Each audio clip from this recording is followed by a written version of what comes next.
with Daniel Hargrove and Justin Domashevitz.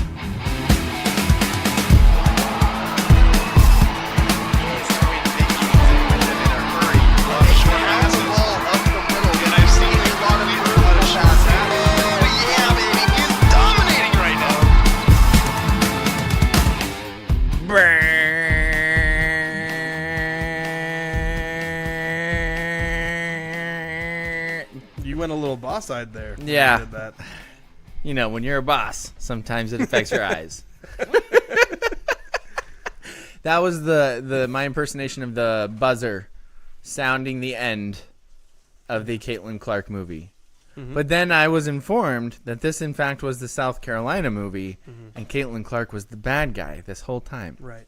That's true. It makes a lot of sense if you think about it. They were undefeated last year and got knocked out of the tournament by Caitlin Clark. Yeah. And then they went undefeated again this year and conquered the evil Clark. Yeah. In the title game.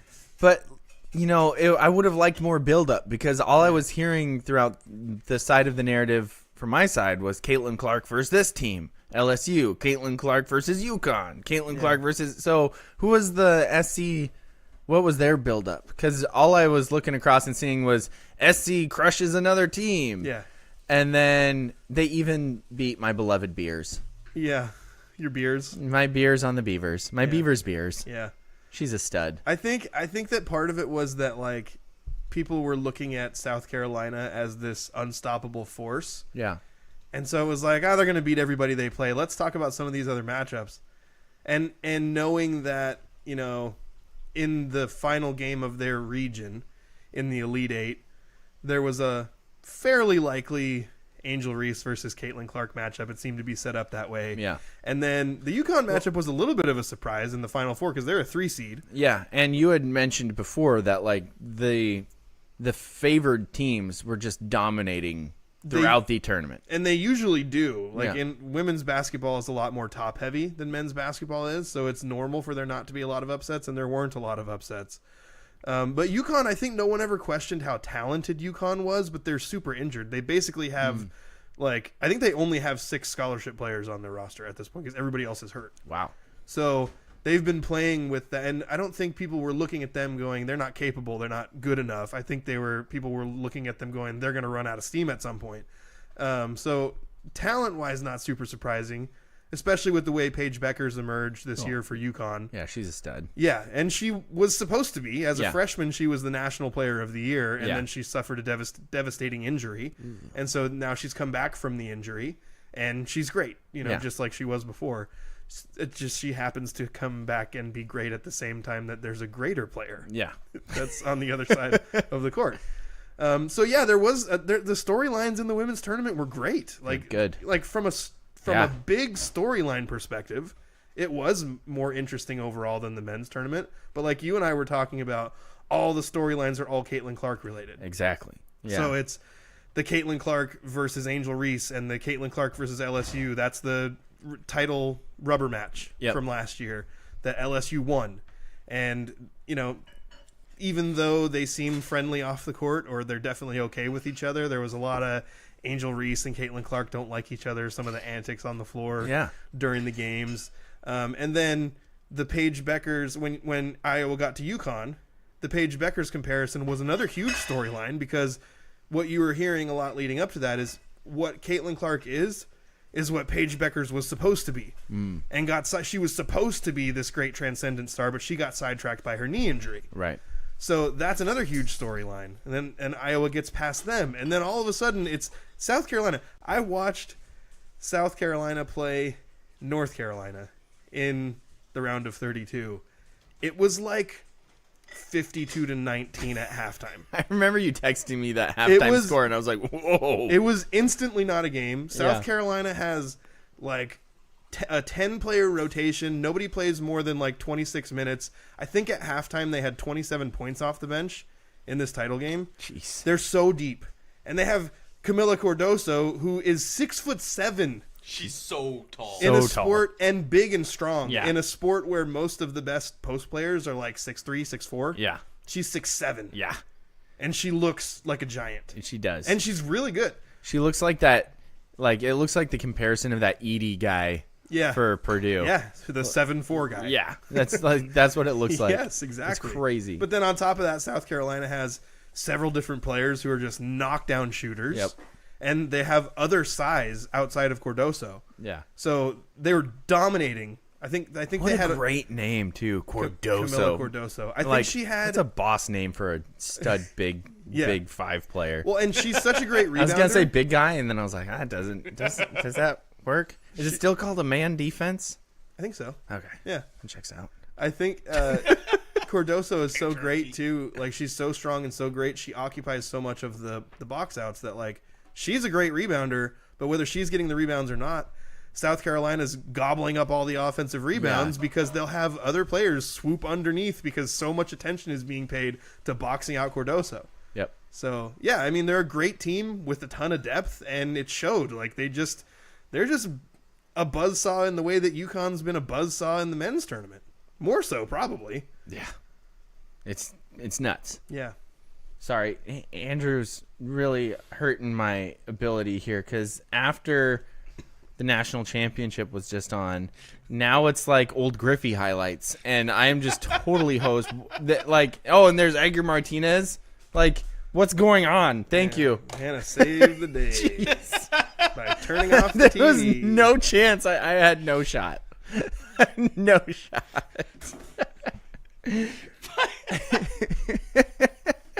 It's not Daniel's fault. He was homeschooled. Exactly. There's a screen. So, let's see. 9 South Carolina players played. This would be a parting shot on the women's tournament. 9 South Carolina players played. The lowest was 14 minutes. Dang. The highest was 37, but there was only one player in that range. There's only 2 players that played over 30 minutes. Everybody else was between 14 and 25. So they have a really deep roster, and they just keep cycling in all this great talent over and over again. And especially late in games, it's hard for even really good teams to keep up with them. Francis says, rings plus minus. Why is he always so cryptic? And then Gamecock bench 37, Hawk bench 0. That's game. Yeah. Well, yeah, but Caitlin Clark never comes off the floor. Before we started the show. Did he really? Yeah, I just the time on it is 2:19. That's funny. And my sister says, not Edgar. Yeah. Just like, of course I'm distracted. Yeah. That's reasonable, though. Yeah, back when the Mariners this is the scrimmage. We're good. Oh, yeah, we forgot to I'm mention Justin Domshevitz, Daniel Hargrove, very distracted across from me, and our trusty producer, Andrew Gross, here, one of Daniel's longest and best friends. We'll get back to that later in the show.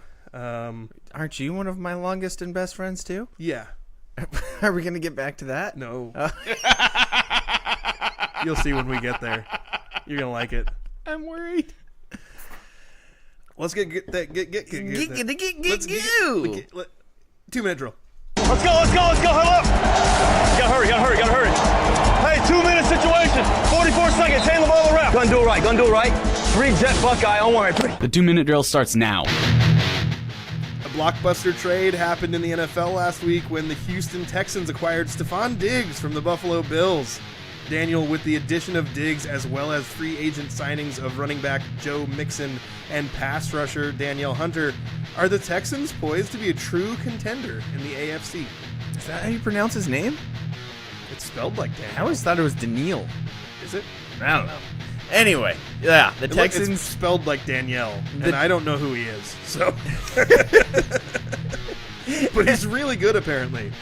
Barring a massive sophomore slump by C.J. Stroud, watch out for the Texans. Woo! Best team in Texas. Long away from the team that was actively trying to lose, or their ownership was. It was all questionable and hazy.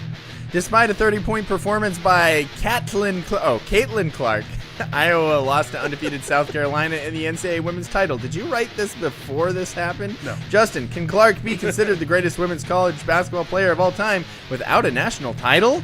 Oh, this is harkening back to some interesting discussions. Well, it's what Francis said. What's her rings plus minus? Right now it's 0 because she has 0 national title rings. But I don't really. There's so many basketball teams. Right? I think you can be the greatest women's college basketball player of all time without a national title. She has great accomplishment, great postseason accomplishment, and her stats are just... I'd have to do like a side-by-side stat comparison to some of the greatest players of all time, but I can't imagine that there have been any women's players who can compare to what she did, leading multiple times, leading the entire nation in points, and also leading multiple times the entire nation in assists. This year she led in both, and it wasn't close. That's nuts. In either. Just bonkers. She's the greatest women's college basketball player I've ever seen. Daniel, which hurts more? The lackluster start for your Seattle Mariners, or seeing all the Seattle Mariners X's performing well? Oh. Like Teoscar Hernandez with all his RBIs. Jared Kelenic hitting like 500. Yeah, 583 I think last time I looked. Which hurts more? The bad defense. The current bad defense. It hurts me. Justin, we haven't had a show since your North Carolina Tar Heels were bounced from the tournament. That's not the question. Are you okay? Sorry. Oh, wait. There is another question here. Yeah. The previous one wasn't actually on there, and Justin made it up, so I thought we were just making up questions now. You can do that if you want.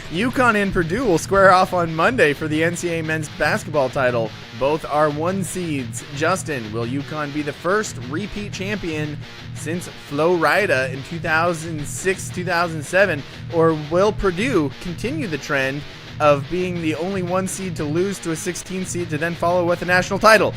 I didn't do that quite well. Well, you didn't read the question, but also that's fine. Yeah. I mean, both these teams have looked really good. It's hard to say, like, pick a point in either of them that I don't like or I think is inadequate. But the way UConn has just been, as I mentioned already, an absolute buzzsaw, annihilating great teams in the second half throughout this tournament. I think the Huskies are going to hoist the trophy. See, I'm sorry. Purdue was playing the long game. Yeah. Last year when they lost to a 16 seed, they knew that as a 1 seed, 100% of the time, if you lose to a 16 seed, next year you win the championship. But they didn't... Wait, was that actually last year or was that 2 years ago? Last year. It was last year? I don't know. I saw a reel that said it, so... That's probably... Yeah. You're probably right. I dislike Purdue, and I don't really have a good reason. Like, I just root against them, and I don't really know why. I've been a lifelong Purdue fan since game day was at WSU, and they profiled the kid with cancer who was a huge Purdue fan. Okay. I didn't see any of that. Just so you know. He's been Those are fighting words. a lifelong Purdue fan since 3 years ago. When I was talking with my son about, like, oh man, of these teams that are left now, especially when State got knocked out, when NC State got knocked out, who I don't normally root for, but really was rooting for late in the tournament. Once they got knocked out by Purdue, I was like, there's 3 teams left. One of them's Alabama. I definitely don't want to see UConn repeat. Yeah. And I don't like Purdue. And then I was like, why don't I like Purdue? I don't really have a good reason. I just always root against them. Yeah. And then I looked at it, I was like, this would be their first title in program history. Yeah. They've never won a men's college basketball title before. Is it just because I love to laugh at the idea of a 1 seed that lost to a 16 seed? Yeah, because you also hate Virginia. That's for completely different reasons. Well, they're in the conference of the team that I root for. That's true. And they're a That's good team that plays in the same conference as my favorite team. That's true. So that has a lot to do with why I hate Virginia. My sister says he was my friend first. I think she's talking about you. You were her friend before you were my friend. Or was she talking about you? Because we were talking about who your I'm not sure. Friends are. I'm not sure if my sister was my friend first. That we had to grow into that a little bit.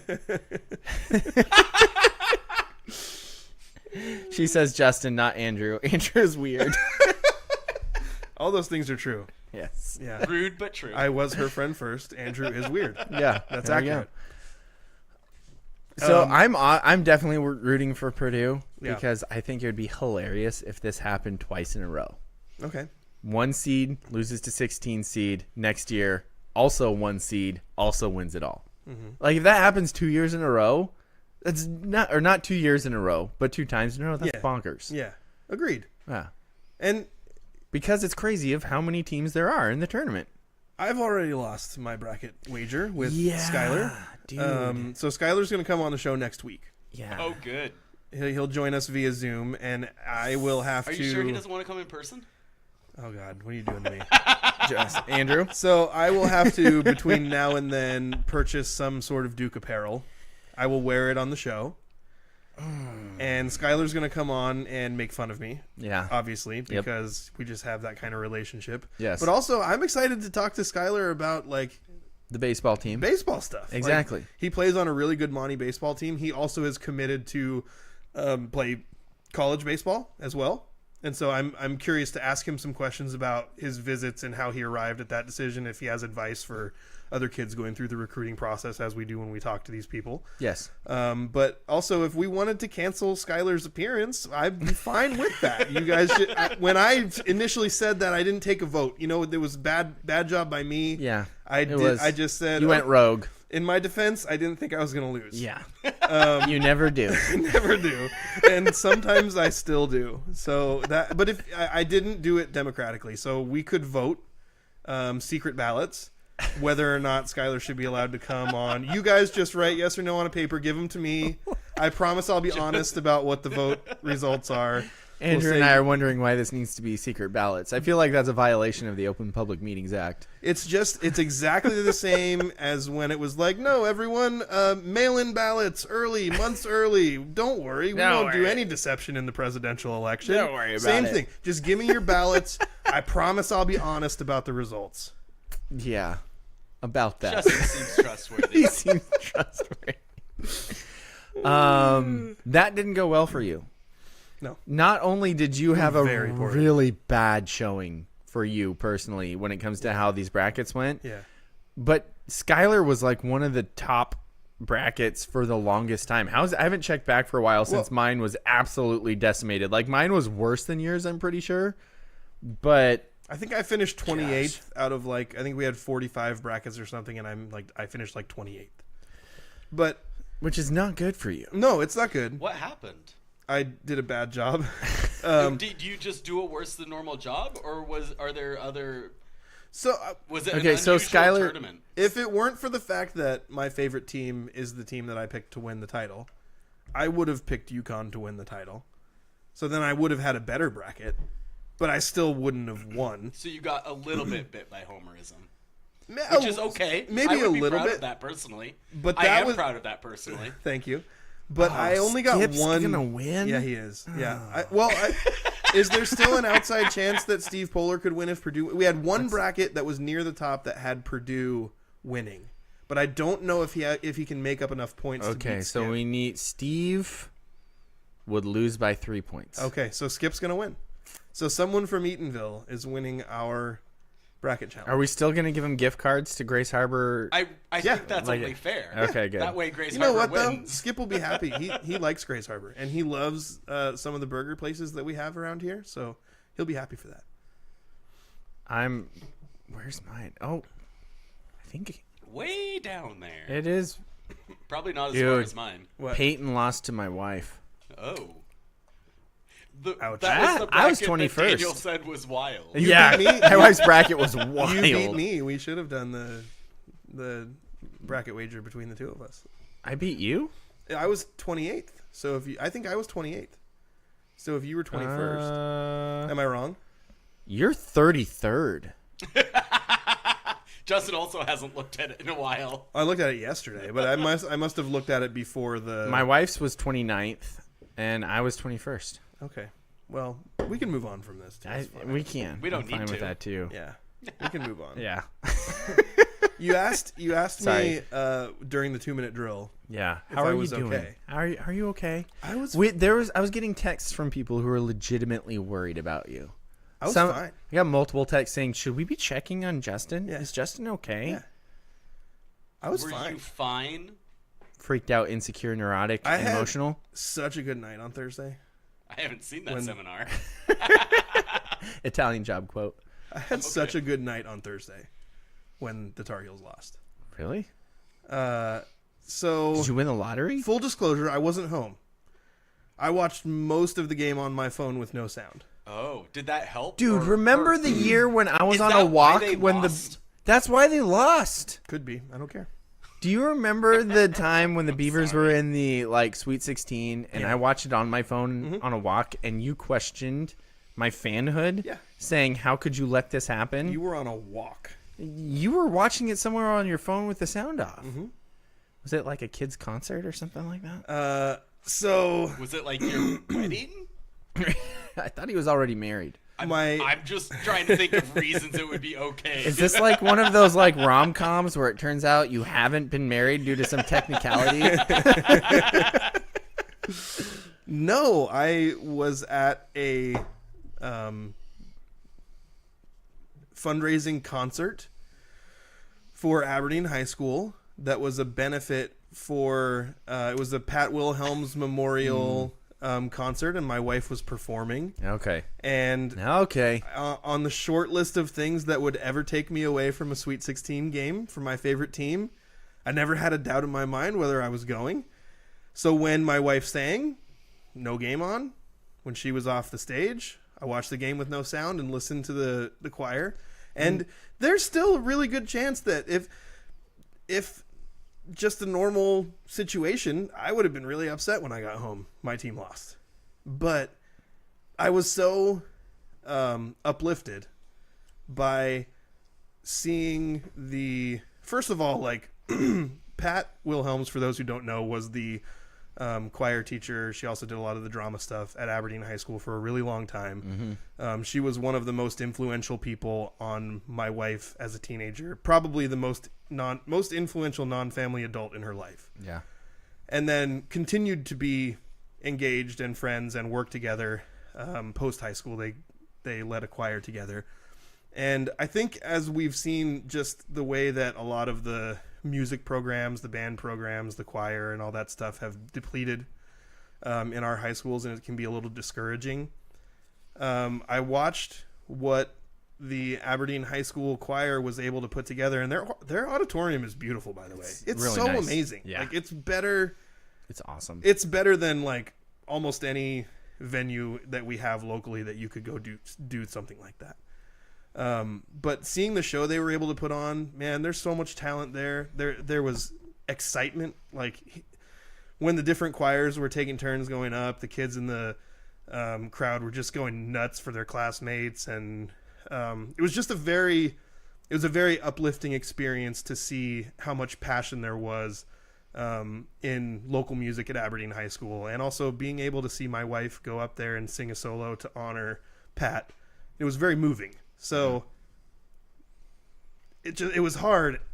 Sorry, I'm a little sick. That wasn't me getting choked up. Never. It was very uplifting, and it was hard. Like, I got home as the game was ending, and my boys were watching the game, and they were so pissed. Yeah. And they just wanted to tell me all these things that went wrong, and I listened, and we talked about it. And it was like, it was annoying. Like, I'm annoyed that they lost, but I couldn't have had a bad night. Yeah. It was a really great night. Yeah. So that helped. And I thanked my wife afterwards, because I told her, like, there's not very many things that could have made this a good night for me, and this was a great night. So thank you. Yeah. That's really cool. It is very cool. I'm proud of you for being mature and finally maturing. I'm also a little bit worried. Yeah. I'm if it worried makes you that possibly you're like shoving this down and it's gonna come bubbling up at some point in the future with no absolutely no warning. Yeah, it was very like some poor package is just gonna get a sledgehammer through it. Keep talking to us. If it makes you feel better, there are many other ways I have matured not at all. Like, oh, I know. Pat, I know this is a sports show. Yeah. And at first, when you mentioned that it was, this benefit for the foundation, my first thought was, of course, music and drama kids don't know that the Final Four is going on and to schedule around it. That was my first quip. It was a Sweet 16. Yeah, good point. Also, Pat was pretty influential for me as well as a little kid doing 7th Street Theater. I know my sister commented that Pat was part of 7th Street Theater and very encouraging for her vocal journey as well. And I think my sister did choir with her as well at Aberdeen High School too. But to have someone that respected in her industry take time to work with kids outside of just Aberdeen High School where she was getting paid to do it too, like, I'm fairly certain 7th Street Kid was all volunteer. Mm-hmm. And the amount of work and effort that all of the directors, but her in particular, put in, I mean, people are like, oh, yeah, you did 7th Street Kids? And I'm like, yeah. And they're like, you know, then I said, yeah, you know, like, Pat Wilhelms was my music director. And they're like, oh, whoa. And it's like just some instant gravitas. I then don't tell them that I was a tree. Yeah. I played Mutie the Mailman and had no lines. And one of my biggest interactions was she was usually kind of nice to me because she liked my sister. Even though you were deviant. I was deviant. I got in trouble from Pat a lot too. But no, she was awesome. She was very impactful. So I'm glad that you brought that up, and that's why I'm glad I brought that up, because I'm not sure you would have shared those things had I not asked. Probably not. Yeah. This is your fault. I know. I showed an ounce of feelings on the show, and that's bothering me a little bit. Yeah. But I mean, you know, I had the privilege through Angel of knowing Pat and her husband David, you know, straight through to the end. Mm-hmm. And they were great people. Mm-hmm. So they made a huge, massive impact. And we care about sports, but like, I'm passionate about kids finding their passions. Right. In an ideal world, every kid would have access to the things that they care about and be able to work hard towards those things. I'm a firm believer in that. And, you know, Pat was someone who worked tirelessly for her entire life, supported by David as well, to make sure that kids had those opportunities. So, yeah. But I'm done talking about that now. Okay, yeah, because normal reasons. You're getting allergies. I hate allergies. You're going to start giving me allergies. My sister says she's proud of you. She's proud of me. I'm assuming she still thinks Andrew is weird. All right.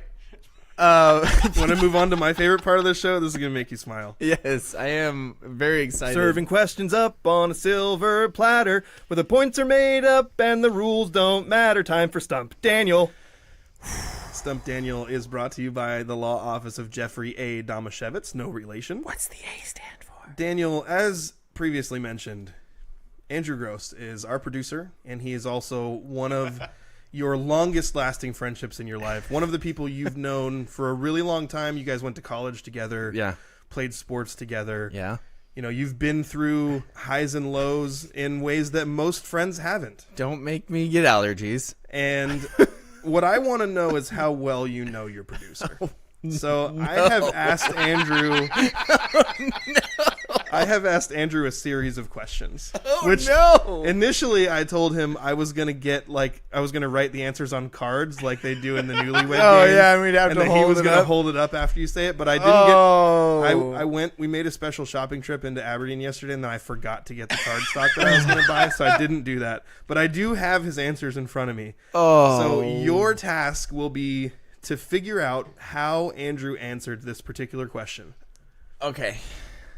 First off, we're going to start nice and easy with just a basic favorite. What is his favorite color?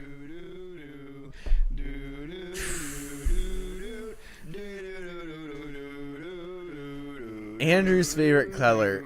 If someone asked you this about me, you'd know it in a second. Yes, I would. But Andrew's a more private and more complicated person. Yeah, so I've got a couple different things popping into my head.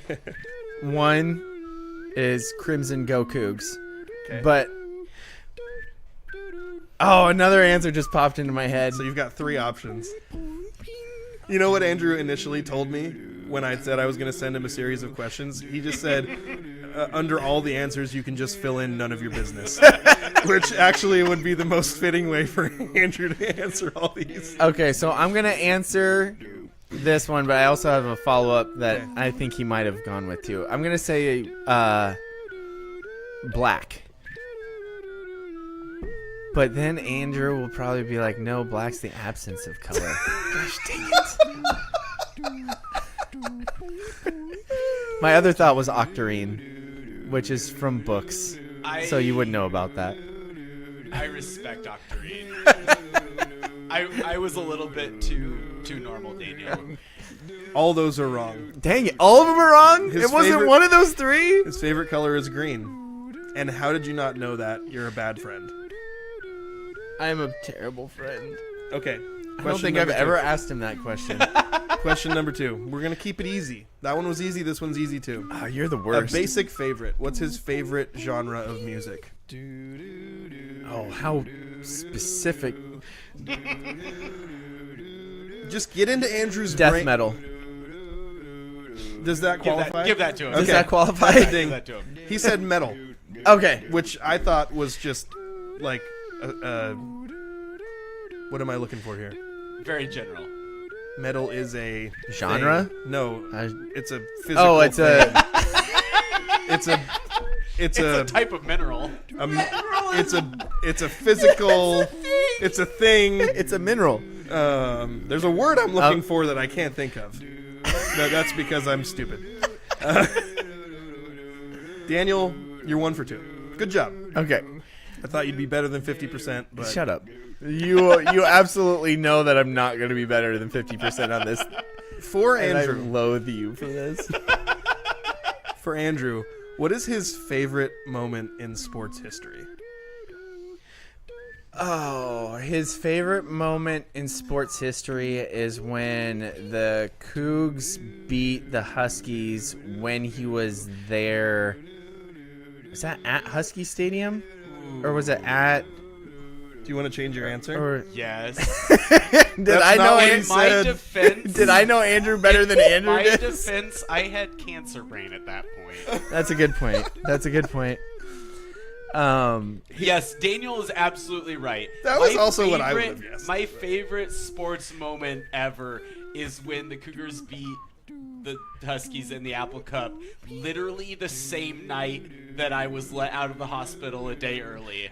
That was, yes. During one of the 2 times that you defeated cancer. Yes. Good job. That Andrew's was, undefeated. That was absolutely what my answer, Daniel. Andrew was 2, when cancer Bam Bam 0. Cam sold Vernon Davis. Vernon Davis, yeah. Which is a good answer. That is a but good answer. Daniel, you're going to get 2 points because you knew Andrew better than he did. So you're currently 3 for 3. Gotcha. Andrew's mom said that she thought Andrew's favorite color was real tree camo. No, that's my favorite camo pattern. He's wearing it right now. He is No, wearing- this isn't Max 5. Oh, Bad job by me. I apologize. Fail. Daniel, according to Andrew, what kind of bear is best?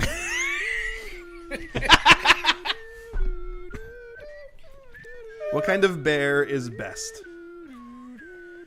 Oh, I feel like this answer is really obvious. is it? Yeah. Well, just what he answered, because It's a bear. He when you answered phrase it like no, that, he answered a bear. I want to say he answered a type of bear. he answered a type of bear. Yeah. Again, I've got a couple of different options. Yeah. The thing with I think what type of bear is best. Well, you would But think it's a grizzly. Yeah, but I feel like he would be averse to saying that. He would. And Well, mostly because that's not the best bear. yeah, So you know it's has not a nothing to do with grizzly. I think It's just that that's not the best bear. I mean, be logical here, Daniel. Obviously, a grizzly is not the best bear. It's a koala. well, I was gonna guess drop bear, which is a. Did I tell you the story about drop bears? No, you told me a story. No, I know drop bears from a different thing. What do you know it from? Again, Terry Pratchett novels. So drop bears are not real. Are they not real? No, they're definitely real. I'm so They attack confused. visitors to Australia all the time. But they're not. Terrible. Are they their own type of bear, or is it? I don't know. Honestly, it's vague enough, and I've heard so many different things. I'm so confused Okay, so about the subject. Drop bears are the jackalopes of Australia.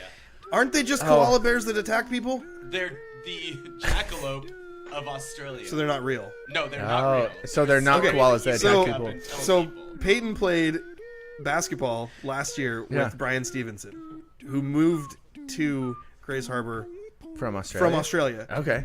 And Brian told Peyton that drop bears are real. And they're these real bears that attack people.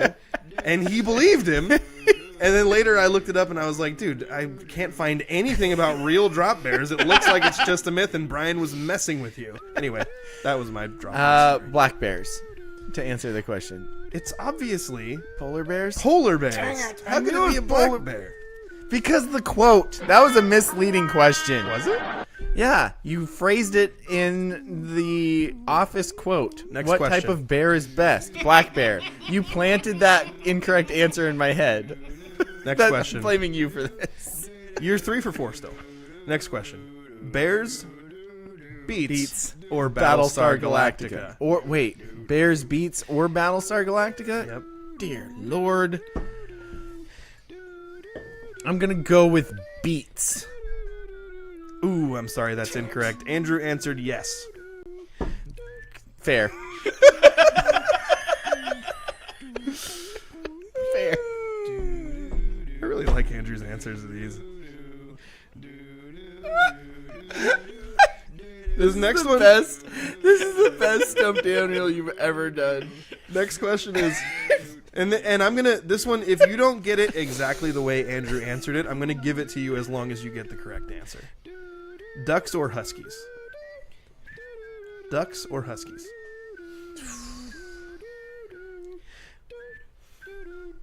Earthquake. That would be a good answer.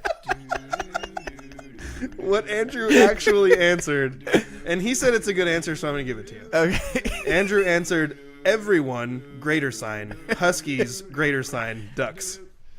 So it's picking the lesser of two evils, but he prefers Ducks to Huskies. Yeah, that checks out. Wait, No, that's the other way. Huskies to Ducks. Yeah. He prefers Huskies to Ducks? Yeah. Yeah.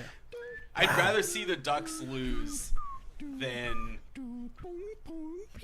That's Yeah, I would rather see the Ducks lose than the Huskies lose if I have to choose between those two things. I'm right there with you. Okay, I'm gonna do. You probably have a better rationale for that. I don't like ducks. Seriously. They're the worst. They're the worst. Ducks are the worst. Eugene, Oregon? I'm gonna do 3 more. There was a few, but I'm gonna pick and choose here. Daniel, what is I can go faster. If What you'd is like. Andrew's fondest memory of your friendship? Oh, gosh. Okay, you know how I've been picking, like, there's 1 or 2 different things? I was just flooded with so many different, like, how do you pick? Try to think more general. That's Give what I you was a little thinking. bit of a- Yeah. I was thinking, like, so the first more general thing that popped into my head is, like, playing computer/video games until we realize the sun is coming up in our dorm room, and then going to get 50 tacos at Jack in the Box And then skipping over in Coleman. class. Class. Yeah, and then skipping class. That was a pretty good answer, but the answer actually is dragging him into intramural sports in college. Yeah. Yeah. Yep. Yeah. So I bad. think you might have answered yours because we were kind of dragging each other opposite directions Yes, there. that's a good point. All right. Yep. Two more, and if you get one of them, I'll say that you know Andrew. Otherwise, you don't. Okay. What is Andrew's favorite shape?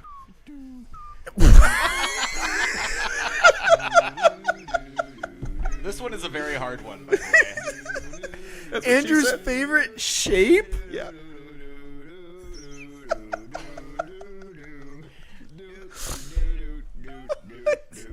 Okay.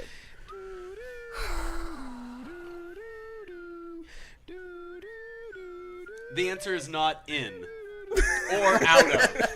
Just for the pear. record. It's an actual geometric shape. I'm going to say... I'm going to say octagon. You are so close. Oh. Andrew says hexagons are bestagons. Dang it. Is there a reason why? Because hexagons. Starship tiles and stop signs. Last question. If you don't get it, you don't know Andrew. Dang it. Oh, I lost my baseball. My baseball now. Dang it. What is Andrew's favorite ocean?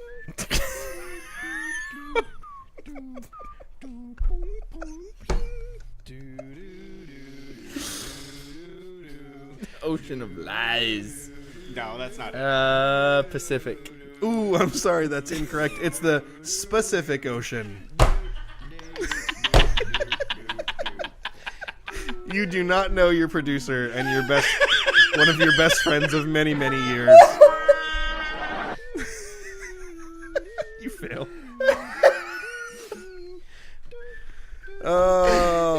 sad is as soon as you said specific, I was like, of course. Yes. That's why I didn't feel bad about saying that, because I knew you would feel bad about not guessing it. 100%. Well, that's going to conclude Stump Daniel. Daniel was successfully stumped. I think it's safe to say he knows nothing about our producer, Andrew. Oh, my gosh.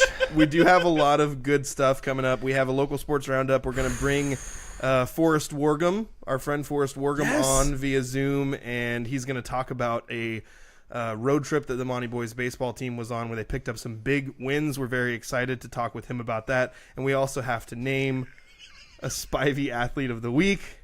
Did you tell me that we had a guest? Oh, it was in the text, but I don't. Oh, you know what?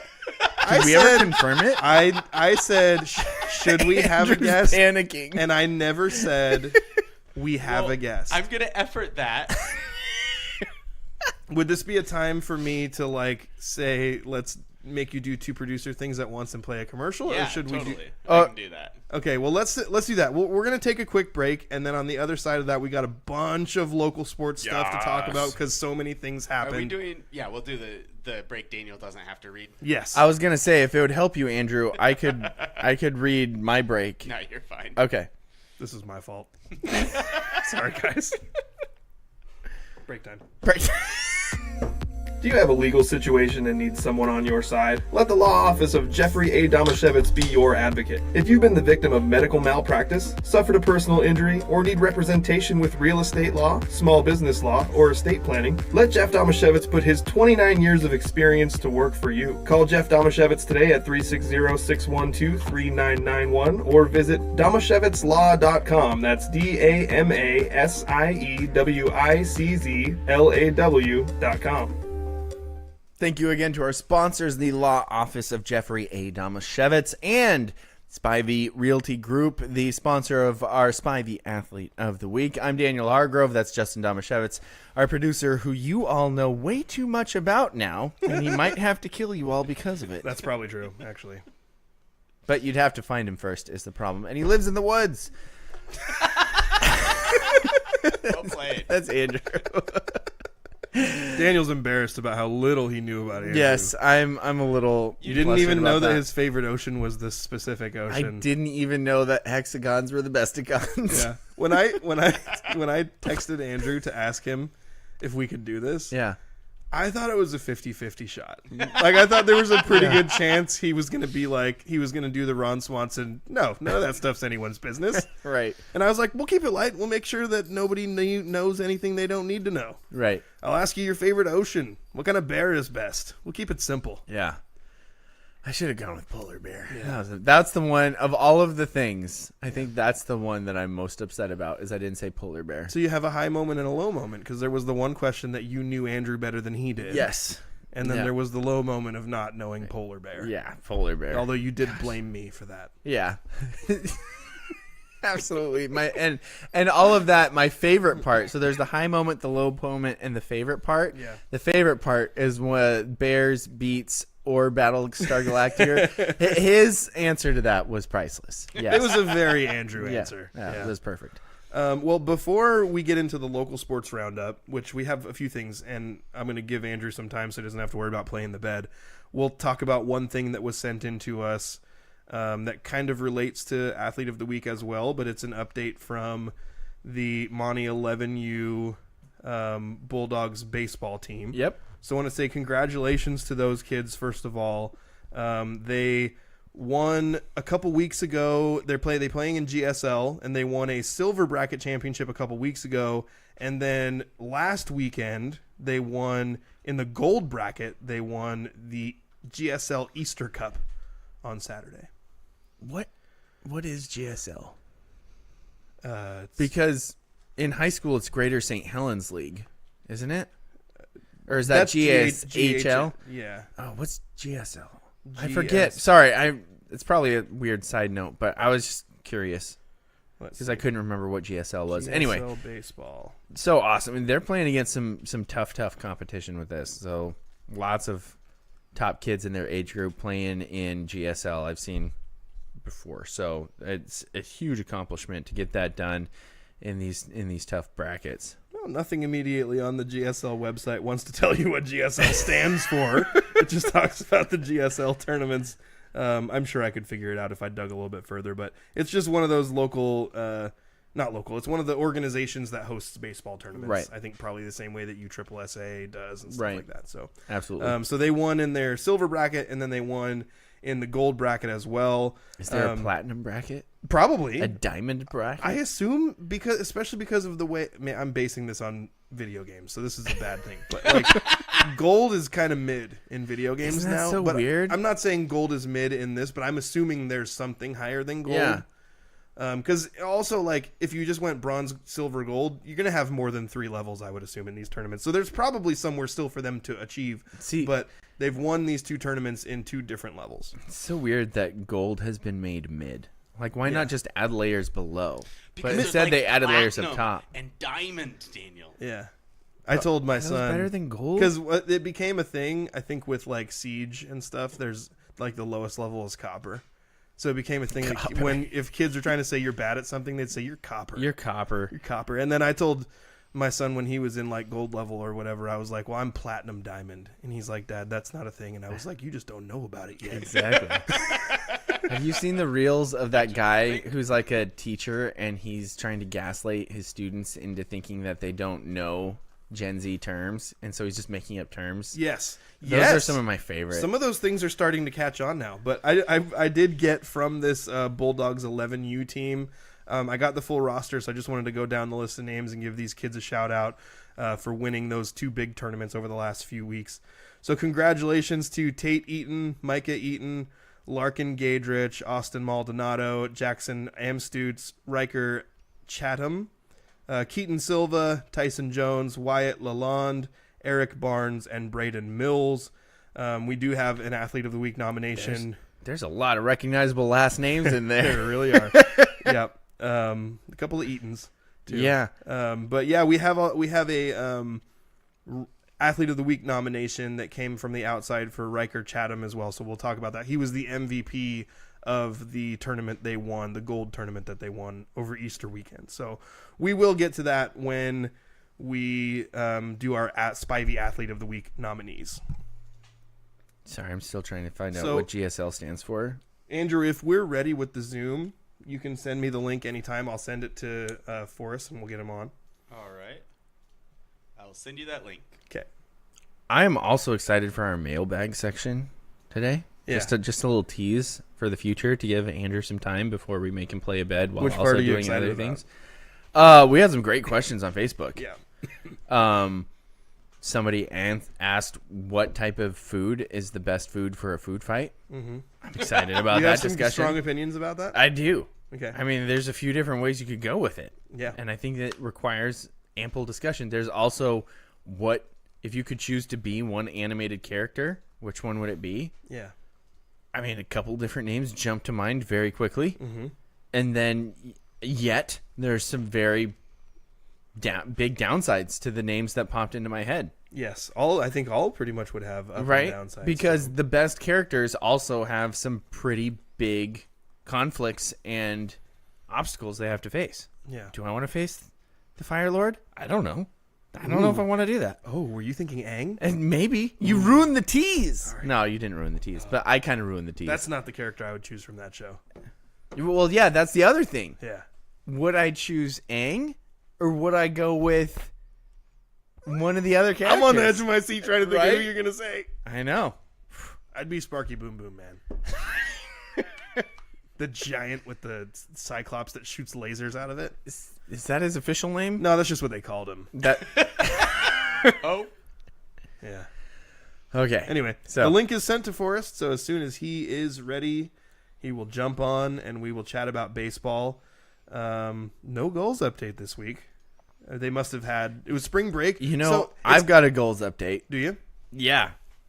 You might remember our discussion of what I happened. almost forgot about this completely we- because we had a week off. We've got Forrest. Okay. Okay, well, we're going to have to talk about this at least We a are little going to have to bit. talk about it. But we've got Forrest Wargum, Forrest! local sports photographer extraordinaire. He is live on the show with us, ready to talk about Montesano baseball. Now Forrest also, he probably sees more of all the different local teams than anybody else does, including the media guys, because there's so few of them and they can only be in one place at a time and they have other jobs. Forrest is very continuously multiple times a week going out and seeing all these different teams. And now Forrest told me very correctly last spring that I was pronouncing Natchez wrong. Wait, Natchez... Is Natchez? It's Natchez. But I was saying it different. I was saying it like Natchez. Natchez? Because we started calling it Nacho Valley. Right. And I said it sounded like a Mario Kart racetrack.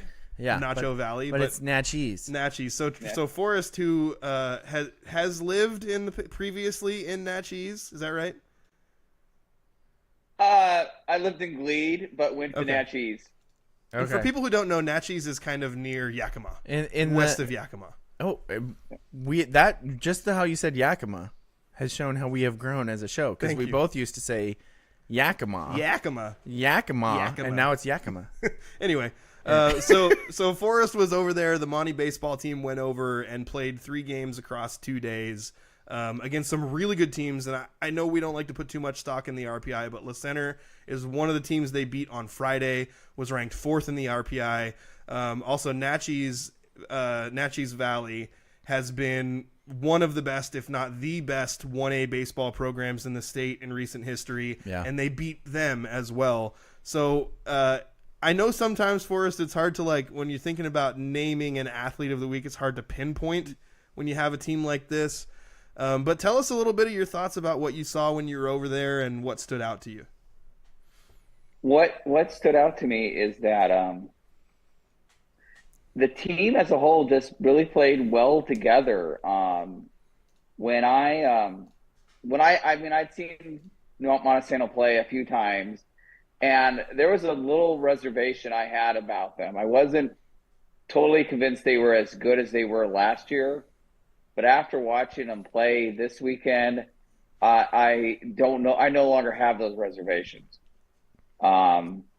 They took the challenge. I mean, that the first game against La Center, it was a all hands on deck type situation, because in terms of pitching, they threw out Hendrickson. Hendrickson is just this young kid. I mean, I never see him really play, but he was called up the pitch, and he did a decent job to start. The defense kind of was a little lacking. He probably could have gone a little bit longer if the defense was kind of shaky there. But yeah, they brought in Griffin and Bowie, and then they brought in the secret ace, Jackson, and he pitched lights out. I was really impressed with the way Jackson Wilson pitched, because La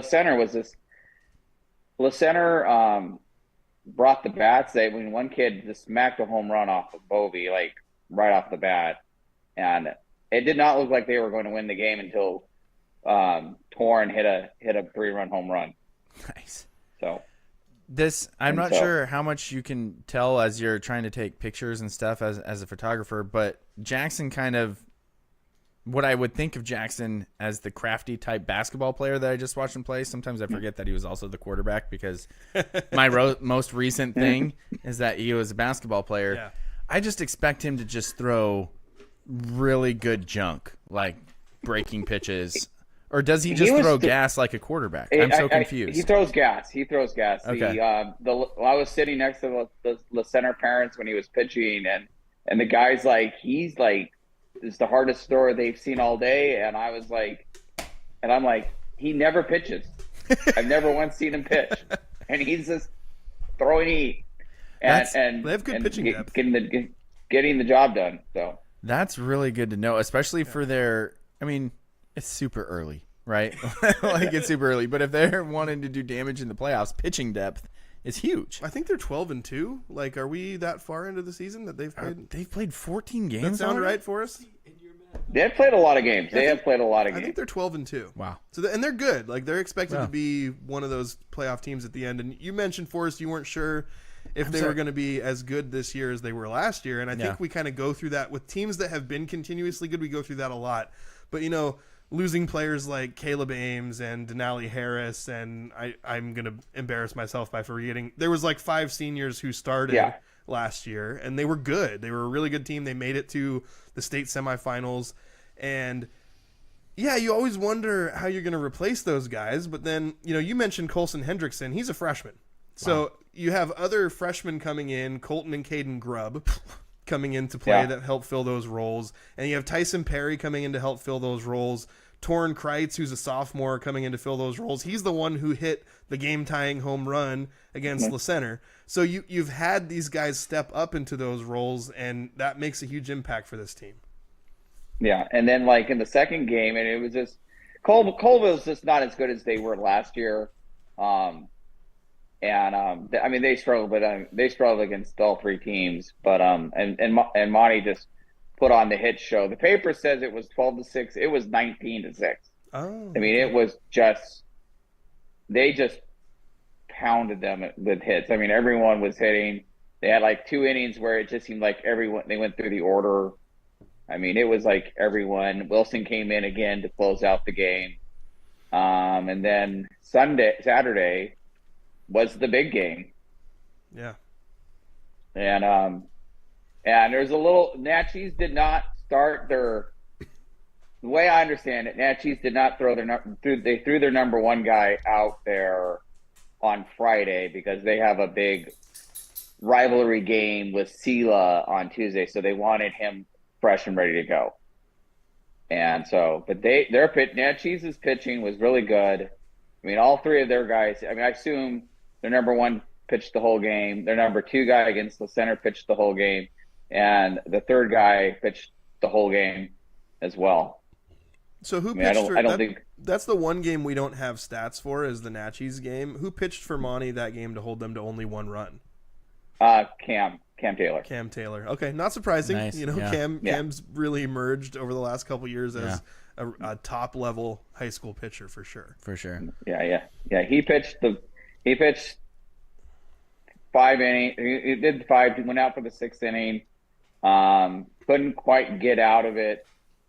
And he got the bases loaded, and Bovey came in and finished the job. So talk to us about Skylar Bovey a little bit. He's going to be on the show next week because he beat me in a bracket wager. And we'll talk to him a little bit about Monty baseball at that point too. But tell us from your perspective, because Skylar kind of comes in, I'm assuming he's still coming in as a relief pitcher. He did a lot of that last year, but he's just really good at it. Yeah, he came in. I mean, this was he really wanted to come in and take care of this one, I could tell. And he was ready to go. He pitched the day before a little bit against the center, and he came in and he was able to. He struck out the guy with bases loaded, and then they took care of business in the. And then Monty got an extra run, and it was pretty much over at that point. I felt pretty secure about it, and he came in and just took care of it, and they got the win. So, who are some of the kids that we should know about this team? And I guess it almost goes unnoticed. Like, I kind of forgot that Bodie Poehler still plays for this team. Bodie, the reigning MVP. I mean, it's Bodie. I mean, Bodie's. I mean, he's the best hitter. I mean, I think he's the best hitter on the team. He had some issues defensively yesterday, over the weekend, but he was still very good. I mean, he definitely made up for it at the plate. Jackson Wilson, he did well. I mean, it's like, where does Jackson play in the field? Second base. Okay. And he was really good. I mean, the outfield is it's always a little different. They have Zach Timmons out there. They'll have Perry out there. They'll have Tyler Johansson out there. Who do they have? They had I'm blanking on his name now. Where does Torrin Kreitz play? He plays at third. Okay. He's definitely he is probably better at the position than they were last year. Okay. So, I feel pretty good about that. Just what I know of Torrin as an athlete, he's probably the heir apparent at shortstop when Bodie graduates. Like, that's probably the thought process there.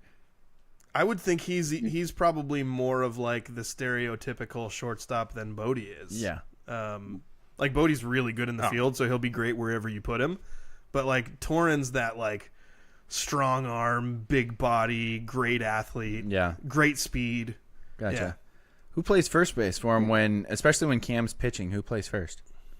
It is a mix. It is, I think, Grubb, not Colton. It's Caden. Cam. Caden. There we go. Caden, and it's the kid's name who I cannot pronounce. Pletzbo. Do you know? Oh, is it Kesbu? Is there a Kesbu on the team? Yeah, Kesbu. Oh, there okay, we go. Cole Kesbu. I can't pronounce it. I apologize. There's a lot of young kids on this team. Yeah, like I didn't even realize Cole was playing. I think he's a sophomore. Yeah, I mean he's on the team.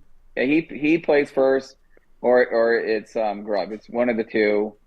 And then they split it up. And then who's catching? It's Colton.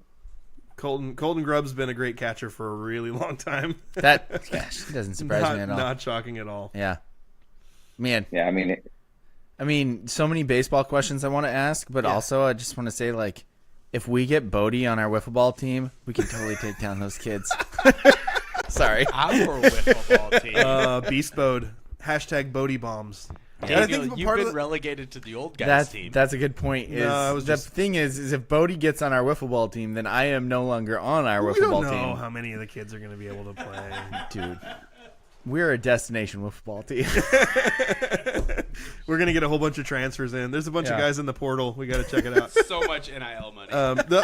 The one thing with Bodie is that, and this, like going back to last year, like he got walked a ton because people realized you just can't pitch to him. And also they would be like, I don't want to pitch to you. I'm just going to hit you. And he got hit by so many pitches. Did he get hit in this? Was it a tournament? How was this just a nice round robin? It was just a round robin type situation. Everyone played each other. Everyone played each other, and Gotcha. Did Bodie get beaned at all? I don't recall. Okay. I mean, there's probably a chance he did. There was a lot of kids that got beaned on all the teams. There was a lot. There's a lot of bad blood out there. It's not because of poor pitcher There was control. a lot of people getting beaned on all the teams. There was a lot. It wouldn't surprise me between LaCenter and Monty. I mean, they've had a lot of games back and forth over the last few years, but pretty much Monty wins those.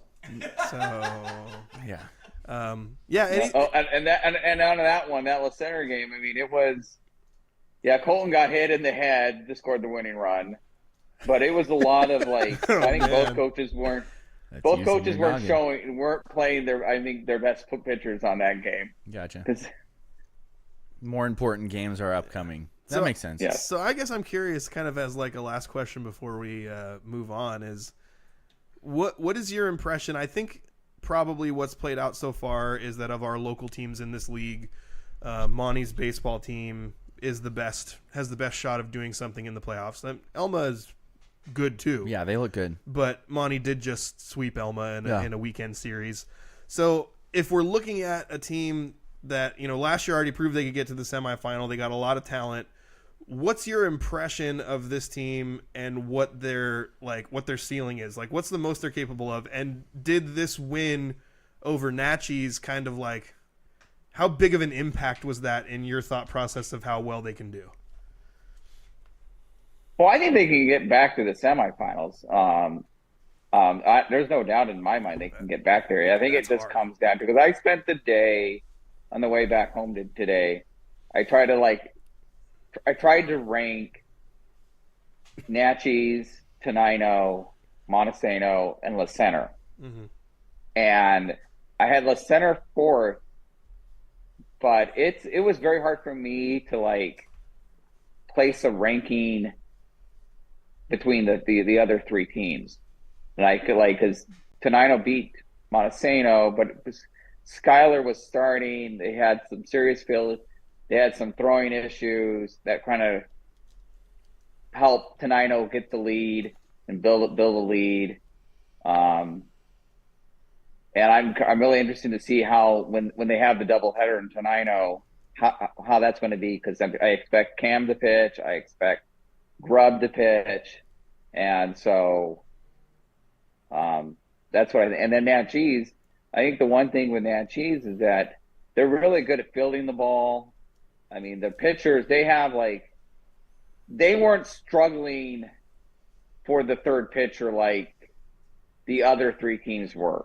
I mean, I think they pitched three guys, I think, for the most part. I don't think they brought in a reliever, and it was the same three guys, and they pitched complete games. I mean, and that was very impressive to me, because I mean, they have people they can go with. That's huge. Yeah, big time. Yeah. Especially when you get into the playoffs, having guys who can complete the game is a big deal. Yeah. Yeah. I mean, I didn't see, there weren't any relief pitchers. I mean, they have a number one who's, I mean, what I've been told, he's the best player on the team. He's their number one.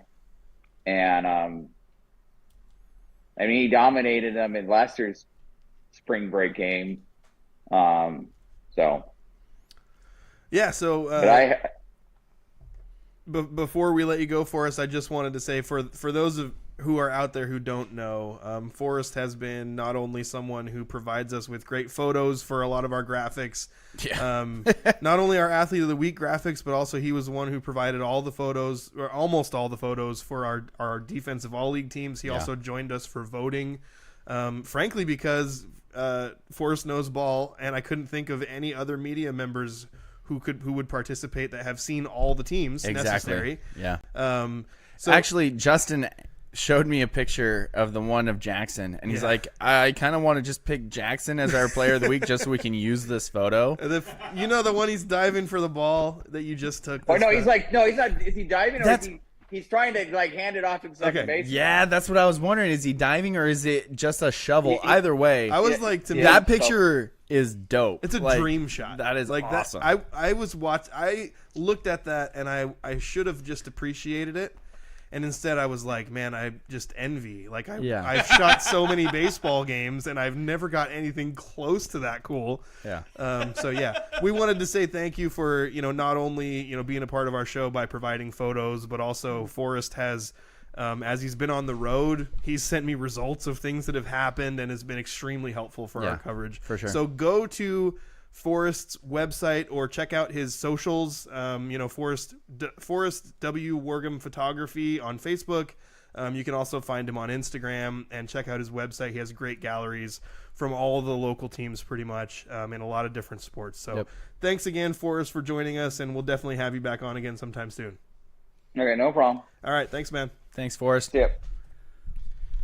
That was awesome. That was good. I'm glad, because sometimes when things happen like that over a weekend, especially on a break, we don't always get all the info in quickly enough. So I'm glad we were able to do that. We do still need to do local sports roundup, and we need to do Spivey Athlete of the Week. Yep. But we have another commercial break to do. I'm ready if you're ready. Okay, well let's go ahead and take our last commercial break, and then we'll come back with a buttload of local sports. As many local sports as you could fit in your butt. I'm just gonna let that sit for a while. You ready, Daniel? Yes, I think so. On a completely unrelated note. Completely unrelated. Spivey Realty Group's goal is to make buying, selling, investing, and renting real estate in Grays Harbor simple. They believe in 100% transparency, unlike Justin's butt, unparalleled communication with local expertise, tech-enhanced, and top-notch service for their friends, neighbors, and community. Their goal is simple. Get a group of strong-willed, hard-working people together who want to make a difference in Grays Harbor and use real estate as the means of achieving that. Voted Grays Harbor's best real estate company. Find them on Facebook or visit GraysHarborRealEstate.com. Spivey Realty Group, elevating small town real estate. Thank you again to our sponsors, the Law Office of Jeffrey A. Damashevitz and Spivey Realty Group. And instead of dwelling on that, how we probably just lost our sponsors because that of was me. Bad job. No, that was on me. Bad job by me on that one. Let's go right into the local sports roundup. I take full responsibility. Jane Roloff somehow continues to get better. Do you need to say any more? Already a cross-country state champion and All-American, Jane opened her senior track season by quickly setting Hoquiam high school records in the 3200 and the 1600, earning her Athlete of the Week honors last week during our Easter break. On Friday, Jane traveled to California to compete in the Arcadia Invitational, where she placed 8th among 28 of the best distance runners in the country. With a personal best time in the 3,200 meters of 10 minutes and 54.7 seconds, which seems not real. No. And also, I don't know how to verify this, but Dave Beeler, who is the most knowledgeable distance running person I know of locally, said this is an all Grays Harbor record. Like an all-time all Grays Harbor record. Let's 10 minutes and 54.7 seconds for Jane Roloff, who somehow continues to get better. Dude, I pledge that I will be healthy enough to try and run 400 meters against her running 1,600 meters. 400? I thought we were going to do 16 against her 32. No. Be realistic. Be realistic. When we talked about the Jane Roloff challenge, we were going to try to run the 1,600 in the amount of time it takes her to run the 32. Really? I was giving her walk the 100. I was only giving her half the distance? Yeah. I thought I was giving her 4 times the distance. No. Oh, crap. Running 400 sounds way better to me. I need half. I need to run a quarter of the distance. 400, I could sprint that. Bull crap. Justin. 400 paces, right? 400 feet. Moving on. Montesano's baseball team swept doubleheader against Elma last Saturday just before spring break. Camden Taylor pitched 6 scoreless innings in a 6-2 win, when then 4 Bulldogs recorded multiple hits in the 12-4 win. Colton and Caden Grubb, wiffle ball superstars, each hit a double for the Bulldogs in the opener. Isaac McGaffey led the Eagles offensively, going 2 for 4 because he's good at all sports too, with a double and a run scored. In the nightcap, Zach Timmons, Torrin Kreitz, Cam Taylor, and Tyson Perry each recorded 2 hits for Montesano. Jackson Wilson added a double, 2 runs scored, 2 RSBI, and a stolen base. McGaffey recorded a hit and drove in a run for Elma, and Carter Studer recorded 1 base hit, scored twice, and stole 2 bases. Carter Studer stole 2 bases? Yeah, man, he steals bases. That guy Interesting. swipes bags. I like it. Monty Baseball was back in action on the east side of the state, as we just talked about, with Forest Wargam. The Bulldogs beat La Center 12-11. Then Colville take that 20-6. Yikes, or 19-6, as Forrest said. Then Torrin Kreitz hit a 3-run bomb, tying the game in the bottom of the 6th inning against La Center, while Wilson picked up the win on the mound by pitching 2 hit-free innings. Bodie Polar led the offensive effort against Colville with 3 hits, including a double and a triple, 3 runs scored, and 3 RSBI. Monty capped its road trip with a 5-1 road trip over the RPI #1 Natchez Valley. Whew! Elma bounced back from the losses to Monty with a pair of wins on Monday. The Eagles topped College Place 8-7, then DeSalle's 8-7. Studer shined at the plate against College not Place. Sorry, okay. That's bad. Yeah, that was bad. Better to just say nothing in that scenario.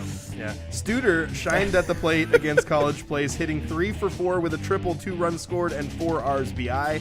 TJ Dunlap and Cole Gustafson each recorded 2 hits against DeSalle's, while Ethan Camus stuffed the stat sheet, president of the Ethan Camus fan club over here. Yes, Daniel sir. Argo. He stuffed the stat sheet with a stolen base, a run scored, and 2 runs driven in. Elma, now 7-4 on the season, concluded its spring break road trip with a 1-0 loss at Toppenish on Tuesday. Studer took the loss on the mound despite allowing just 1 earned run across 6 2/3 innings, allowing 4 hits and striking out 12. Camus had 2 of the Eagles' 5 hits in the game. It gotta stink to lose a game when you pitch a gem like that. Brutal. Hoquiam's baseball team dropped a doubleheader last Saturday to Schleimo, 13-0 and 14-7. The Grizzlies managed just 3 hits in the first game, but in the second game found some offensive success behind Dominic Stansteifer's 3 hits and 4 RSBI. That's a name that's familiar. Riley Montour, Chris Bryson, Joey Bozich, and Sander Jump All familiar names as well, recorded, each one hit in the game. Chase Shoemate and Ethan McLucas, yeah, I coached that kid, each scored twice for Hoquiam. Sticking with Hoquiam, their softball team also played last Saturday and came away with a 13-12 win over Lakeside. The Grizzlies rallied from a 7-run deficit with an 8-run 6th inning. Let's go. Capped by a grand slam Dingers. by Lexi LaBounty, who went 3 for 4 in the game with 8 RSBI. 8 RSBI! That kid's a stud! While also picking up the win in the circle. Woo! Athlete of the week. Maybe. Then that will conclude our local sports roundup. So we already got to the Monty baseball team. Yeah. We already did a commercial break. Yeah. We have our nominations for the Spivey Athlete of the Week. Yeah. We can't give it to Jane every week, can we? Do we need to as much adopt as a rule? as much as I would love to. Let's run through the nominees. I'm going to start at the bottom because she who shall not be named is at the top. Started from the bottom. Now we Okay, don't do that. Riker. the whole team's here. There's some words in that song you can't say. Shocker! I have. That's literally the only line of the was song gonna I say, know. Daniel doesn't know those words. Oh. He said what. Then he I knew. will not. Yep. I will not admit that I know Justin. an embarrassing amount of words. To that. Justin. I worked with Ryan Freeman in an office, and he listened to Drake on a loop. So Justin Graham Domashevitz. That's not your middle name, is it? Quincy. Quincy. It's not Quincy. Riker Chatham from the Monty 11U Bulldogs. Yeah. We talked about those Bulldogs, and they won those 2 big tournaments, including the gold level Easter tournament. Riker was named the MVP of that tournament for Monty 11U Bulldogs. We had a few nominees come out of Monty baseball: Jackson Wilson, Skylar Bovey, Torrin Kreitz. All those guys probably deserving. The one that pops out was Torrin because he hit that big home run. Dingers. That big 3-run shot in the 6th inning to tie the game against the center. Dingers with a BB core bat is impressive. Just gonna throw that out there. Yeah. I was using a trampoline and never hit one. Like, these bats are purposefully dead. Yeah. So if you're hitting nukes with those, that's impressive. Also, a couple of Grizzlies. Sorry, I just went full baseball bro there for a second, so I with you. apologize. Well, you know, if you go back to like when my son Peyton and also, you know, Bodie and a bunch of these guys were in their like 11 and 12-year-old Little League seasons, Yeah. a whole bunch of bats were made legal that made home runs a lot more. Yeah. Bodie hit like 12 dingers in his 11-year-old baseball year. That's nuts. It's Little League, Yeah. and it's a short season, and he was just smashing balls out of the. Yeah. And then I remember talking to his dad at one point, and he's like, "Man, it's the bats. Like Bodie's awesome, but he's not." Also, normally when you hear kids hitting nukes like that, Yeah. they're like the puberty at 11 kids. You know, they're like the I'm 6 feet tall and I weigh 200 pounds and I hit home runs. They're Big Al, you know. Yeah. Or they're like Peyton Quintanilla when he's 12 years old, and he looks like an adult. Exactly. And he's smashed. I will maintain in all the Little League games I've watched, which is a lot, the furthest ball I've ever hit was I've ever seen hit. Well, I've hit a lot of really hard balls at a Little League baseball field. Yeah, as an adult. Sometimes the other coaches would get mad With at the me fungo. because I was trying to hit fly balls to the outfielders for practice, and the ball would just sail out of the yard. And I'd be like, I don't know what you want me to do, man. I can't contain my emotion. Yeah, Anyway, Peyton Quintanilla hit a ball at Nelson Field that went onto the infield of the softball field that's across the field. It's so far. Yeah. Anyway, so a couple of Grizzlies. Lexi LaBounty, which that is a performance you cannot ignore. That was like a monster game. a grand slam with 8 RSBI, Yeah. and she picks up the win in the circle, I think, because she was pitching at the end. I don't think she was the starter. Okay. I don't know for sure. Oh, yeah, because I think she also plays shortstop Yeah. for him, too. And if it was a 13-12 game, safe to say one person didn't pitch the whole thing, so Yeah. she probably was just the pitcher at the end. But a grand slam Yeah. to cap a 7-run comeback That's nuts. where you go 3 for 4 in the game with 8 RSBI. Lexi LaBounty, that is and in like 8 RBIs in one game. in any normal week, that would be like, yeah, you're the athlete of the week. What an amazing performance. Yeah. And then there's Jane, Freaking Jane. which like at the moment that you feel like Jane can't get any better. Dude. And you know what? When Jane I came on the show a few Never. weeks ago, Yeah. she was the best. Incredibly polite, funny, well-spoken. Yeah. Humble. Checked Very all the mismatched. boxes. Very Checked. mismatched with the show. Yeah. Like, didn't fit in with us Exactly. at all. Although The funny part. she did promise to bake us some cookies. That's and that true. hasn't happened yet. So we are still waiting for that. Maybe we hold out on naming her Athlete of the Week again until we get our cookies. Till she bakes cookies. Yeah. Yeah. That might be a good thing. I We just gotta don't- play hard to get a little bit. It's So- weird that a distance runner might be my favorite Grace Harbor athlete at the We moment. still have Jesse Gilbert. I said favorite, and she's a Grizzly, so Okay. bonus points awarded. So here's the thing. Here's me advocating for. But I also still want to do challenges with both of them. Like, hopefully at some point we can do the Jesse Gilbert challenge. For those of you who listened to that episode, smarter heads prevailed and thought, hey, probably not a good idea to put her in any sort of extracurricular pitching activity before the season starts. I did say that. I the found first it time we very- ever talked about it. I found it very flattering. yeah, that- shut up. The great part about the Jane Roloff challenge is it doesn't even require her to be there. We already know what her time is, so we just have to run it Dude, and see stop! if we can beat the Shut time. up! Now the complete onus is on us It to go always out was. and run. Yep. No. Yeah. Why is it on me? Well, they you're said they would do it too. You're the No. injured one. I'll do it as soon as you're healthy. I never volunteered for any running. Andrew has been adamant from the beginning, but I Andrew think from the beginning is no- not about one of it. two things: we can peer pressure him into it, or he can just be the video guy. I'm not gonna do it unless I literally, I'm not gonna do it unless I literally see somebody chasing me down from behind for the fourth time. I think I can do it. I If think I we can run a give 1600 Daniel- in If we Jane's give Daniel 3200. a rugby ball, I will chase him. Give me And better when I'm being chased. I like that. Give me 2 weeks to train. I think I can beat Jane. I think I can run a 1600 in Jane's 3200 time. Really? I can run a like. You 11, can run. You can a run an 11 11-minute mile. I think so. Yeah. Yeah. Am I being overconfident? It's been a while since I ran a mile. How? Peak What are Daniel the- Hargrove what are the was struggling parameters? to get to a 7-minute mile. Now, Peak Daniel Hargrove Peak Daniel was Hargrove was- never a distance runner. Daniel Hargrove's kind of a sissy. Okay. I mean, Valid point. Peak Daniel Hargrove didn't weigh 260 pounds. So that's why I said, give me 2 weeks to train. I'll get there. Okay. Let me train with you, please. They're liars and you're not. Just keep Oh.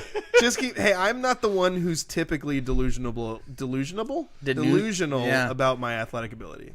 I know where I'm leaning. All I'm saying is But that I think I could run a mile in the amount of time that it takes someone who's good at running to do twice that.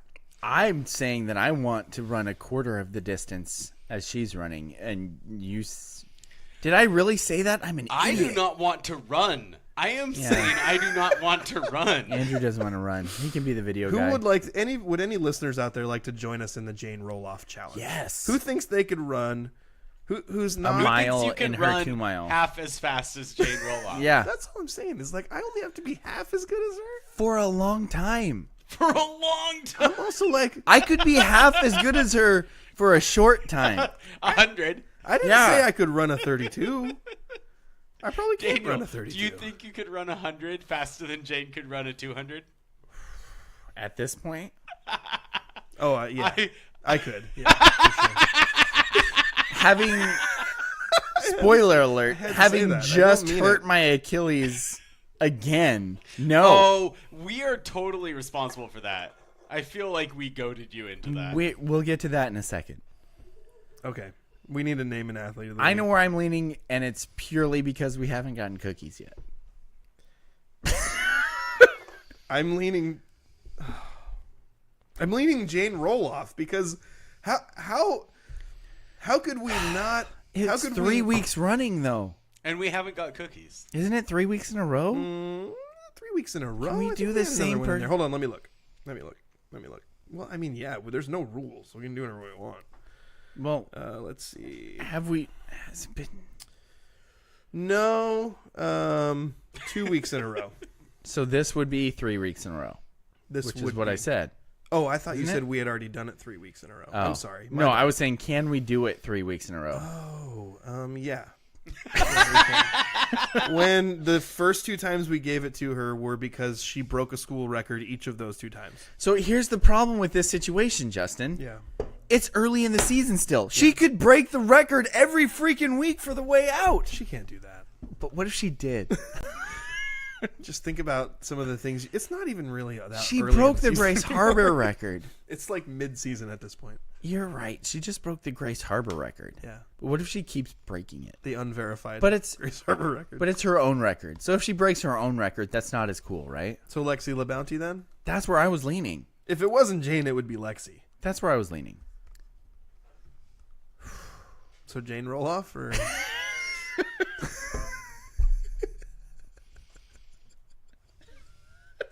Justin or Andrew, I think we need a tiebreaker. You know what? Summarize the arguments for me. No, you know Okay. what? I've been mildly distracted because my wife is sending me puppies on Craigslist. Are they the puppies from the adoption event? No, they're wait. No. Hannah. I might Hannah have a new finds dog. We'll see. I want cast her net puppies. far wider. Where is it? These are from Washougal. There's a close. What kind of pups are they? Shepherds. They are shepherd. Are you gonna get more sheep? Yeah.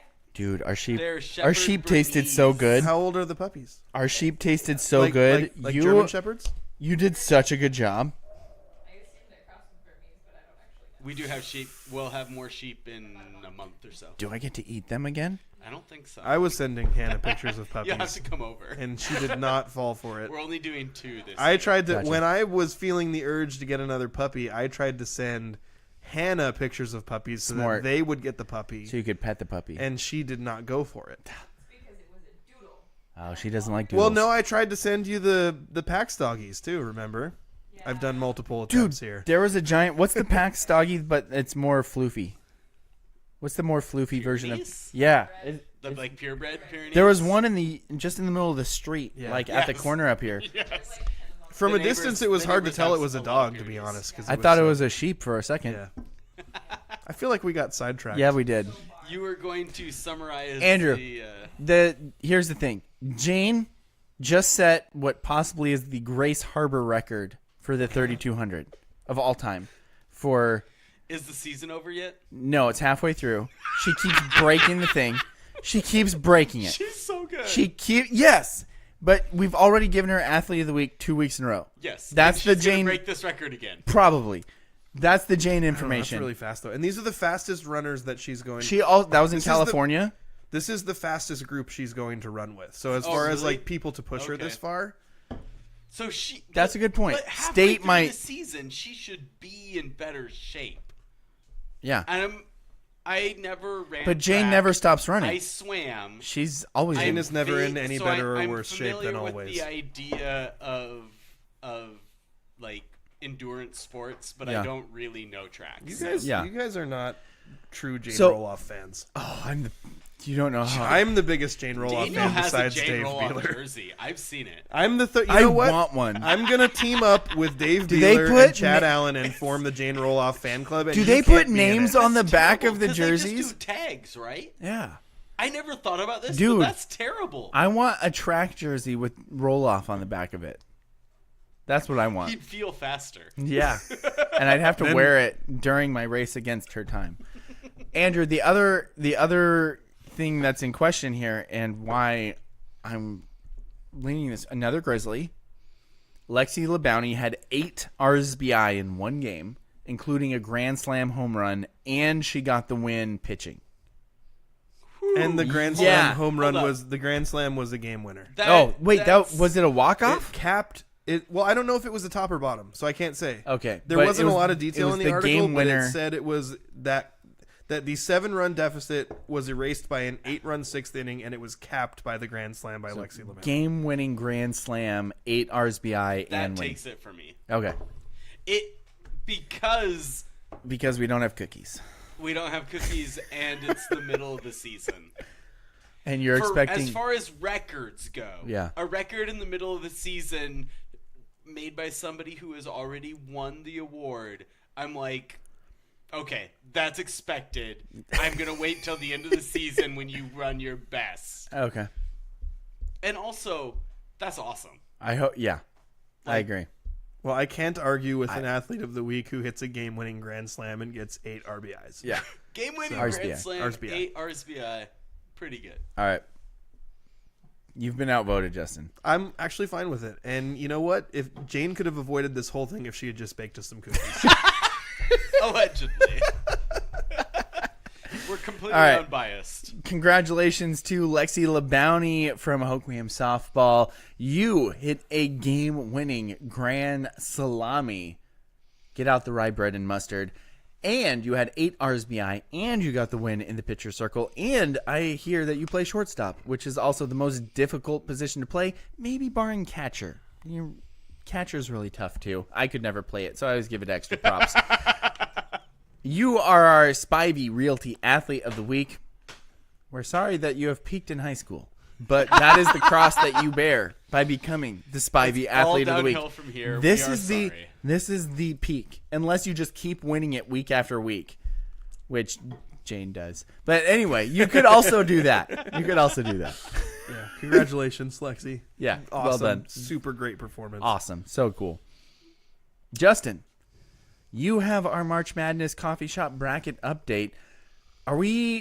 Have the final 4 votes been tabulated yet? Where are we at? We are. The final 4 votes are done. The final 4 matchup is. I voted. Good job. My dad says do the 8 RSBI. That was his vote. Yeah. Okay. Well, your dad wins in this scenario, Well, and honestly, like As usual, Mr. Hargrove and I are on the same wavelength. I voted Jane. Daniel's broken. I'm not remotely upset about this at all. You're right. We were down to the final 4. Bulldog Brew beat All Wrapped Up 56% to 44%. Sorry, and- I think I have an alarm going off. What's going on? Is that my phone? I'm sorry. Daniel, control your phone. If you had an iPhone, this wouldn't happen. That was weird. My phone just started playing music. Hold up. I just learned that iPhones don't have an individual alarm they do. sound setting. Yeah, they do. You can really? Yeah. It's easy to change. Somebody on the internet said that they didn't have a specific alarm setting. That's stupid. I've changed mine all the time. Oh wait, no, like sound, like volume. Like volume. Like you can turn the alarm all the way up and literally everything else all the way down. So here's what he's talking about. Do you have a media call, ring and notification, and alarm volume? Why would you want to turn that up and down? Because you want everything else on your phone silent except for the alarm. Well, you can turn your which phone you on set. silent. You can turn your phone on silent, and an alarm will still sound. Okay. Well, that makes the most sense. But Alarm what if you sounds want? no matter what. But what if you want a quieter alarm? Why? What if you only want it half loud? Why? In case you're in a meeting. Where you want to know the alarm is going, but you don't want it to be like, "Oh, the alarm's going!" Like that. Maybe just be better at looking at time. You could do that. That's do a that. typical Apple sort of response. Maybe hold the phone better. Yeah, I remember that one. That was a good one. Hold the phone better, you weirdo. Were they breaking or something? I can't remember what it was. Oh no, it was The blocking. antenna. That's The what it was. The antenna internal messed up antenna. if you- I do remember that. That was funny. That was a great one. That was a good one. Yeah. Also, there's a lawsuit going on now about the green text thing because Wait, you know there's well, a you know- lawsuit over it? Yeah, you know how we obviously joke all the time about how Apple actively makes it impossible to communicate with people who Androids. have Android phones. Yeah. and we've joked Like, about that a lot, and I acknowledge it. Yeah. They do it actively. There's an Absolutely. actual lawsuit going on right now about it that is trying to block Apple from being able to do that. Interesting. But I back to think the that's dumb, but also screw Apple. Yeah. if there weren't so many other things about having an iPhone that I like and makes my life easier, I would find it really annoying. Like Daniel, we were in a group text with Yes, someone. They this sent was an weird. audio. I've received so many audio files Yeah. from this other person, just directly me to him. And I'm assuming he has an iPhone, but I'm not yeah, positive. I think he does. Yeah. So then he sent one that was to both of us. Throw the weird Android person into it. I couldn't open it. I tried on my phone. I tried on my computer. It blocked me from being able to so open it. weird. And it's from an iPhone. It's from an Justin, iPhone. You're on an iPhone. Yeah. Yeah. It's But- from an iPhone to an iPhone, but because Wow. it was a group chat with an iPhone Android With phone, me. iPhone crime. Yeah. With the Android as the You know what? scapegoat. You know what's funny, Andrew? Though, I listened to it just fine. Yeah. He did. Well, Yeah, 'cause like you're 3 weeks I have late, access but to a yeah, file. he did listen. Yeah. Find something that'll play it. Hey, shush. All right. Anyway. What's our coffee shop bracket look So like? we had Bulldog Brew beating All Wrapped Up 56% to 44% in the final four. And then in one of the closest votes we've had, and I only say one of because there was one with 141 votes that was literally decided by one vote in the Sweet 16. Wow. One of the closest votes we've had, Wainucci Valley Coffee, or Wainucci Coffee, beats Chehalis Valley Coffee 51% to 49%. So I feel bad because I haven't had either of their coffees, but I voted. Well, when we started this, Am I a I terrible went person? to a lot of these places. Daniel, Like I I went. voted in every single one of these. Oh, good. Okay. So I've had Wainucci Coffee, which for those who don't know, in Monty, it's where Hot Shots used to be. Gotcha. Okay. And it was great. The Yeah. service was great. People were super friendly. Coffee was good. I also went to Bulldog Brew the week that we started this challenge, Yeah. and I got an Americano that tasted really good to me. So I feel good about these two that made it to the end. It feels a little weird that both are Monty shops when we have so many great coffee shops all across the county. yeah. I Got was, tons. if I'm being completely honest, I was a little like personally annoyed that Jitter House didn't make it past the first round because if stuff. I was gonna go like, DJs was another one that we talked about that we both go to and like, Yeah. and they made it past that group round. But Jitter House not making it past the group round kind of stung a little bit because if somebody was gonna press me for like, where are you gonna go get coffee outside of Monty, it would be Monsters. I also really like Tinderbox, Yeah. and then my next one probably would have been Jitter House. It's the sit down versus the drive through, though, Yeah, right? true. Like when you only have a great sit atmosphere, down. Oh, it's a great atmosphere. But when it's your only option is to sit down, I feel like a lot of people don't That's probably even true, yeah. get in there to try it. Yeah. But if you ever have a chance, the service is great too. But the full bracket is up. If you want to go check out all the ones we had 32 in the group, and there was a bunch that got eliminated in the group round. The whole bracket is up on all of our socials. And later today, I'm going to post the championship polls. Let's go. And they'll run through Tuesday evening. So 2 days to vote on those. If you and then know we'll the come out with a owners winner. of what are they again? Wainucci It's Bulldog and Brew and Wainucci Coffee. you know the owners, pump their socials. and be Bulldog like, Brew's hey, been getting a lot of support. let's go. There have been people retweeting and stuff to support them. Last year it was Taqueria San Jose. Yeah. Big reason why they won is they hopped on the bandwagon and they were like, "Hey, this is happening. Vote for us." Yep, a lot of people did. Yeah, Yep. and they're so good. And they deserve it. They have the best. So- They have the best burritos in the area. Yeah. My opinion, but So the last thing we have is mailbag. Do we want to do? I think We're a little short on time. we are short on time, which I wasn't expecting. But since we teased the animated one, Yeah. I'm more in on that as the food fight one. I had a couple of different things pop into my head. Okay. So what's the question again? The question If you could was choose any animated character, to which one would you choose to be? yes. Okay. Both of mine went anime, Okay. which I was a little surprised at my brain Yeah. for going anime with both of them. Yeah. The first one I was like Last Airbender, probably my favorite animated series ever. Yeah. And my first thought was Aang because he's awesome. Yeah. But then I was like, It's a lot of pressure too. it's a lot of pressure. He is he's like the guy. And so then I was like, who gets to have all of the fun Yeah. without near as much pressure? Yeah, Fire Nation might be cooler, but again, Zuko's messed up. Yeah. Like that dude's You childhood don't want was to be Zuko. messed you don't up. want to be Zuko. Sokka. I was thinking Sokka would be pretty awesome. Yeah, but then you're like the one guy who can't bend among all the benders who are fighting. Yeah, Sokka's great. You're right. He doesn't have that, but that also comes with a lot of pressure. If I was going to pick someone from that show, I'd want to be able to bend. that's true. People who don't watch that show have no idea what we're talking about. who I have no idea what you're talking about. you don't watch Last Airbender? Oh, gosh, dang. You are a loser. All right, Andrew. All I can say is that I have it on Andrew good wa- authority that it's a good idea to attack the Fire Nation during the eclipse. Yes, that's true. Who told you that? Austin Bernard. It is true. He works Andrew? for SpaceX. Andrew, do Space sex? you want to be somebody? Would you want to be somebody from Archer? That's the only. Like, I know you like Bob's Burgers Would I too. want to be someone from Would you Archer? want to be Archer? Probably not. Then you probably don't want to be anybody from that show. No chance.